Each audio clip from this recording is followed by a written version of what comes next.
Grade 9 अस्सलाम वालेकुम and welcome to physics online class of merit schooling system and college.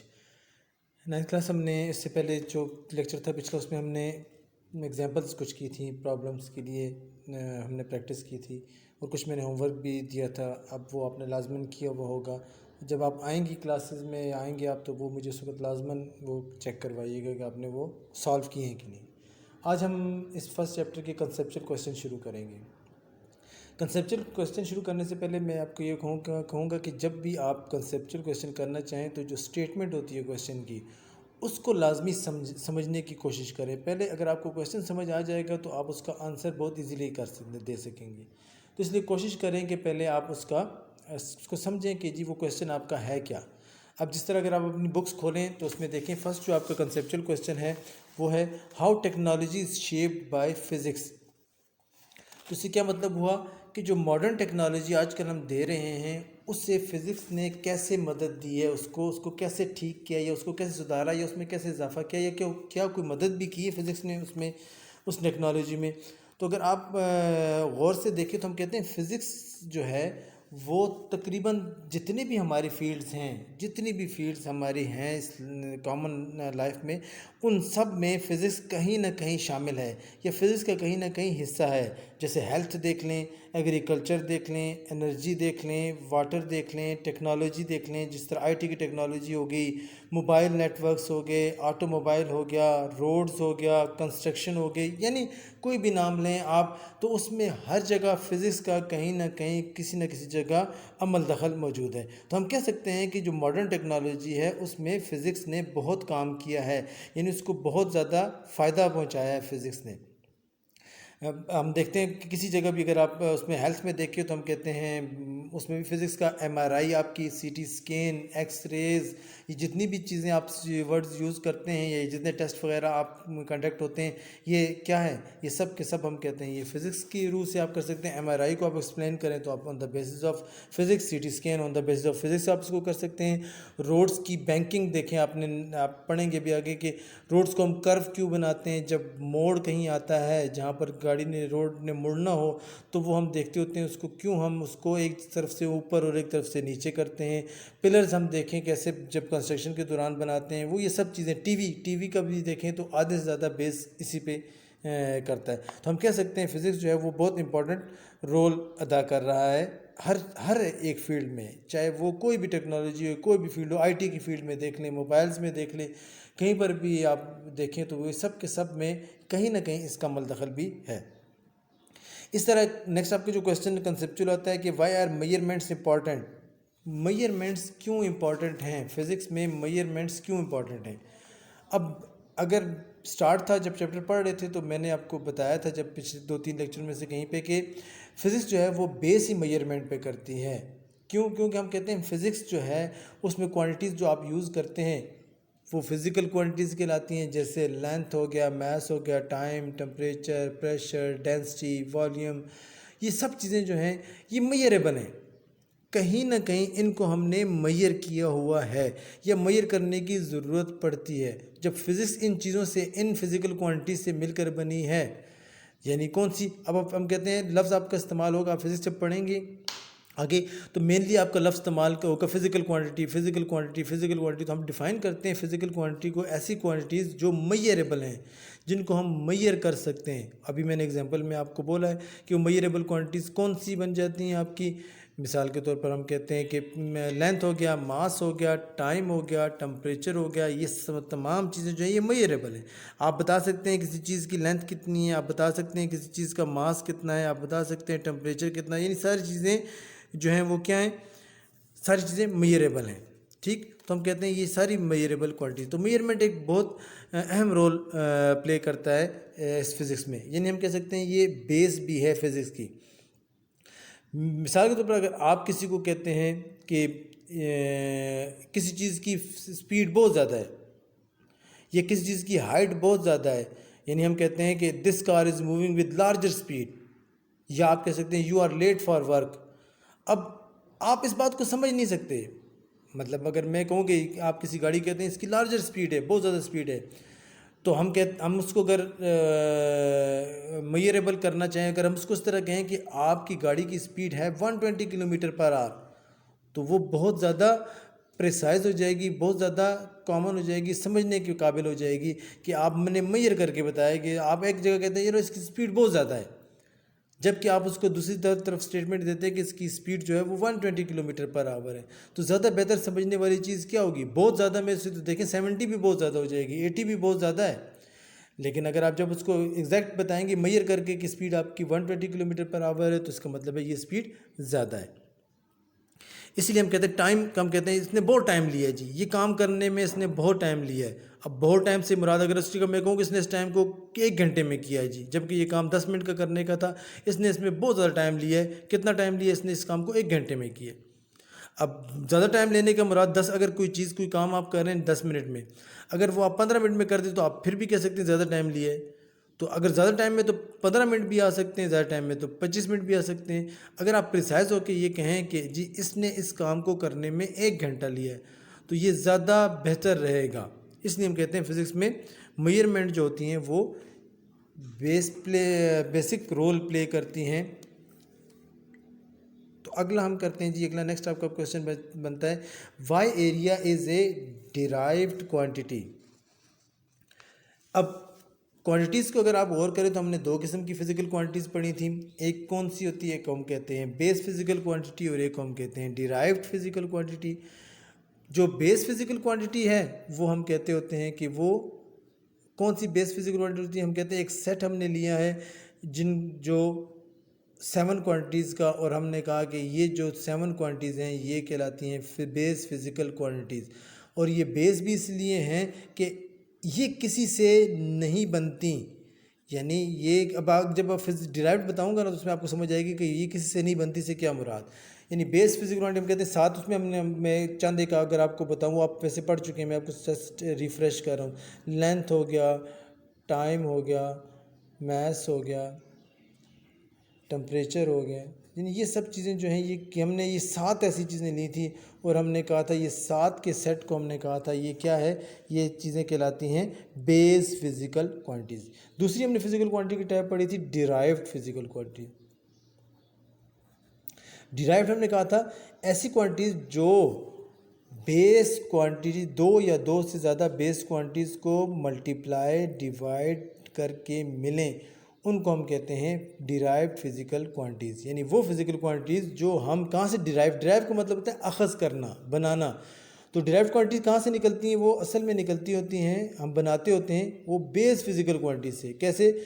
Multiplying और dividing base physical quantities. यानी derived quantities कौन सी होंगी? वो क्वांटिटीज़ जिनको हम खुद बनाते हैं। कैसे? या तो बेस किसी क्वांटिटी को मल्टीप्लाई करके या डिवाइड करके। मिसाल के तौर पर हम कहते हैं स्पीड। स्पीड हम कहते हैं ये एक डिराइव्ड फिज़िकल क्वांटिटी है। क्यों? क्योंकि स्पीड को हमने कैसे निकाला है? स्पीड के लिए हम कहते हैं डिस्टेंस डिवाइडेड बाय टाइम। तो अगर आप गौर करें तो डिस्टेंस मीन्स हमने अगर डिस्टेंस मेजर करना हो 2 पॉइंट्स के दरमियान, ये ए और ये बी 2 पॉइंट्स हैं, अगर मेरे को उनके दरमियान डिस्टेंस मालूम करें तो आप इन दरमियान लेंथ मेजर करेंगे। जितनी इनके दरमियान लेंथ होगी वही आपका डिस्टेंस होगा। तो इसका मतलब है ए डिस्टेंस डिवाइड बाय टाइम का मतलब क्या होगा? डिस्टेंस मीन्स लेंथ और टाइम।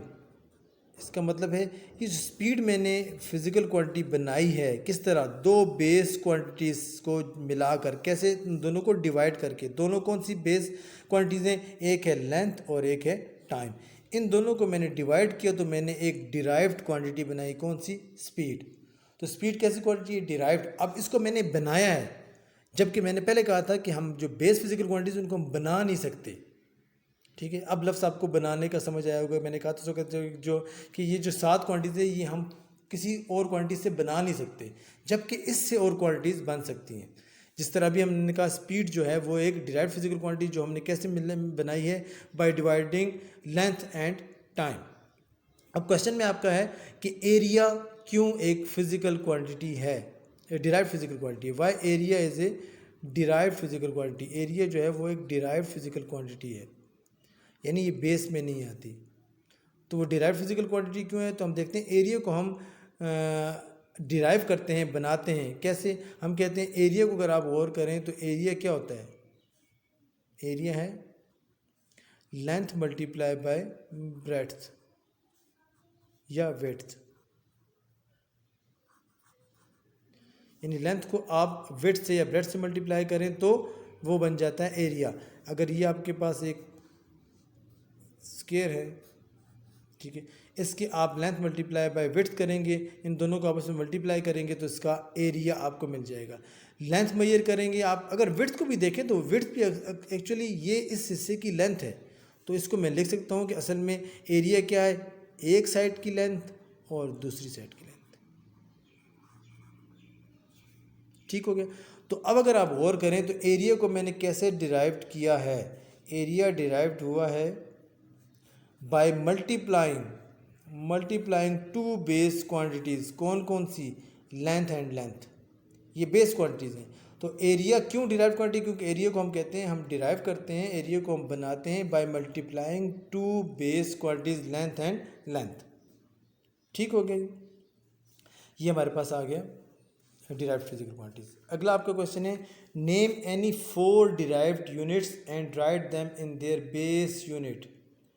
आपने बताने हैं 4 कोई से डिराइव्ड यूनिट और उनको फिर उनका आपने बेस यूनिट में लिखना है।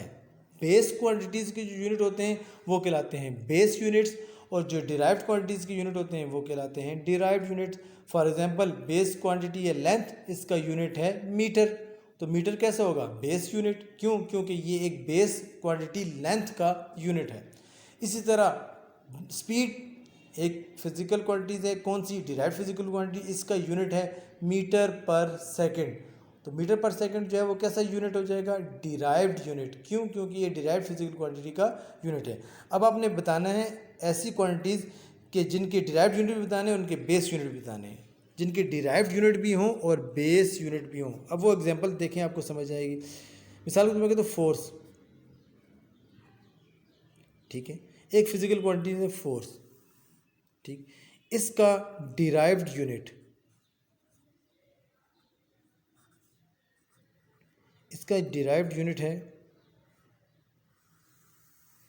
न्यूटन,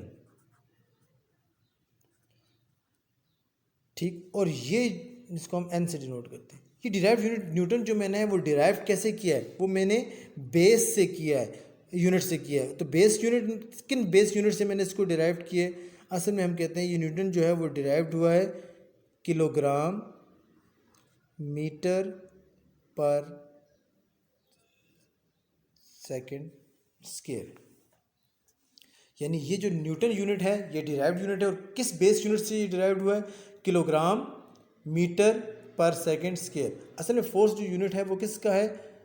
न्यूटन यूनिट, सॉरी, किसका है? फोर्स का। और फोर्स हमारे पास क्या हम कहते हैं? फोर्स को अगर आपने पढ़ा हो या आगे आप पढ़ेंगे तो हम कहते हैं force is equal to F is equal to M A. Force जो है वो प्रोडक्ट है मैस एंड एक्सेलरेशन का।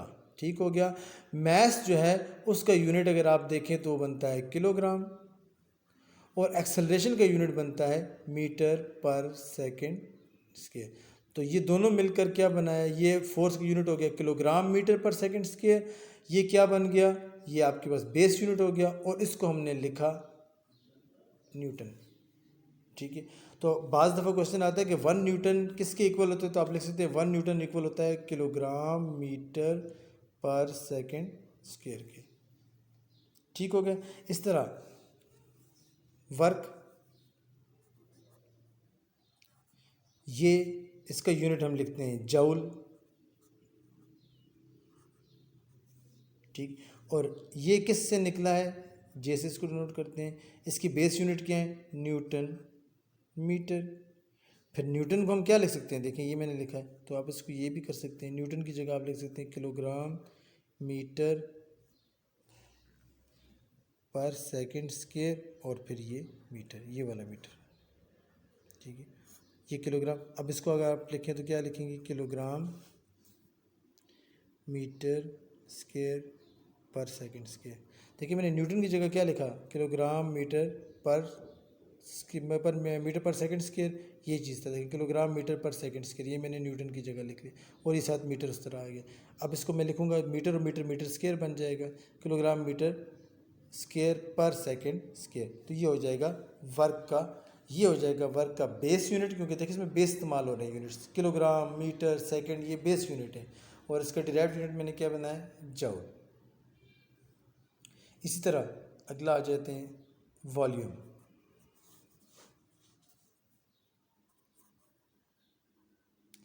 वॉल्यूम को हम देखें, इसको हम कहते हैं यूनिट है क्यूबिक मीटर, डिराइव्ड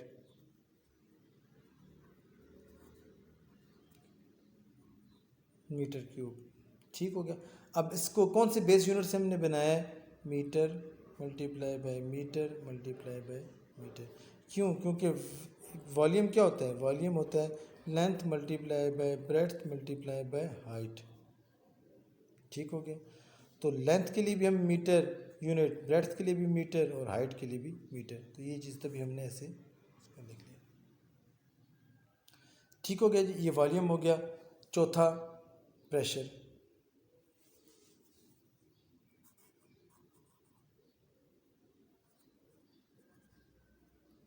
इसके लिए हम यूनिट इस्तेमाल करते हैं न्यूटन पर मीटर स्क्वायर, न्यूटन पर मीटर स्क्वायर। अब फिर इसको हम कहते हैं डिराइव किससे हुआ है, न्यूटन की जगह देखें आप क्या लिखेंगे, किलोग्राम मीटर पर सेकंड स्क्वायर, और पर मीटर की जगह आप क्या साथ आ जाएगा, m की पावर -2, ठीक हो गया। तो अब ये आपके पास ये कौन सा यूनिट आ गया, बेस यूनिट, और ये कौन सा यूनिट था, ये था आपके पास डिराइव्ड यूनिट, ठीक। अच्छा, अगला क्वेश्चन है why in physics we need to write in scientific notation. ये तो जब कल मैं आपको एक एग्जांपल समझा रहा था तो मैंने उस वक्त भी आपको बताया था कि फ़िज़िक्स में हम साइंटिफिक नोटेशन को क्यों यूज़ करते हैं या हम इसको स्टैंडर्ड फॉर्म में क्यों लिखते हैं। उसकी वजह मैंने आपको बताई थी। उसकी वजह क्या थी कि जब बहुत ज़्यादा लेंथी कोई मेजरमेंट आ जाए तो उस मेजरमेंट को लिखना, फिर उसको मल्टीप्लाई, डिवाइड, ऐड या सब्ट्रैक्ट करना मुश्किल हो जाता है। तो उसके लिए हम क्या कर देते हैं, उसको एक शॉर्ट फॉर्म में लिख लेते हैं, जिसमें मैंने कल आपको होमवर्क भी दिया था। आज उसको देखिएगा भी कि वो होमवर्क में क्या था, तो उस पर गौर कीजिएगा कि वो मैंने आपको इसलिए दिया था कि आप उसको सॉल्व करें तो आपको अंदाज़ा हो जाएगा कि बहुत लेंथी क्वेश्चंस को हम कैसे शॉर्ट करके स्टैंडर्ड फॉर्म में लिखते हैं या साइंटिफिक नोटेशन में लिखते हैं।